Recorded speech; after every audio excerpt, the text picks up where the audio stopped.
Hi everyone, welcome back to Essy Cooks. In this video, we're going to make caramelized onion pasta. This is so good. If you love caramelized onions, you're going to absolutely love this one. It's actually pretty easy to make. It just takes a while to caramelize up those onions, and it's lots of simple ingredients. It's perfect for a weeknight or a weekend treat, whatever you like. So we're going to start with a little oil in a pan on medium heat. We're going to cook 3 to 4 entire onions sliced down for about 5 to 7 minutes.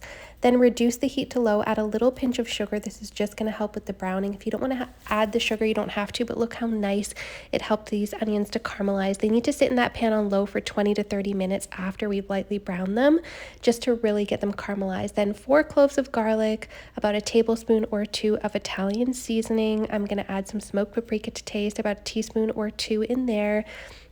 Gives it such a nice flavor, and hot chili flakes to taste. So if you want them, great. If you don't, no worries. And then we have pasta noodles, enough for 4 people, maybe 16 ounces. We made homemade ones, which were so good. Save a little bit of that reserved pasta water. This is super important. It's gonna make it creamy, starchy, delicious.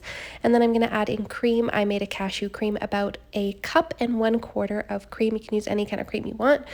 I'm going to finish it with a little bit of sun-dried tomato oil. You could add a little bit of butter in here instead. I just found that so flavorful. Now, of course, we're going to add salt and pepper to taste. If you are missing something in this dish, you might just need a little bit more salt added in. And we're going to stir that all together until the noodles are nice and coated like this. It's not like a super heavy, creamy, thick sauce. It's just really nicely coated on the noodles so that they're not dry and they're super flavorful. So when you are dishing this up, you are definitely going to want to make sure you get enough onion on each serving of pasta. This makes 4 servings. And you can add a little bit of parm or nutritional yeast on top to make it even more delicious. Highly recommend adding that on top as well. And if you wanted to make this more of a high protein dish, you could just make it using protein noodles. You can use any noodles that you like.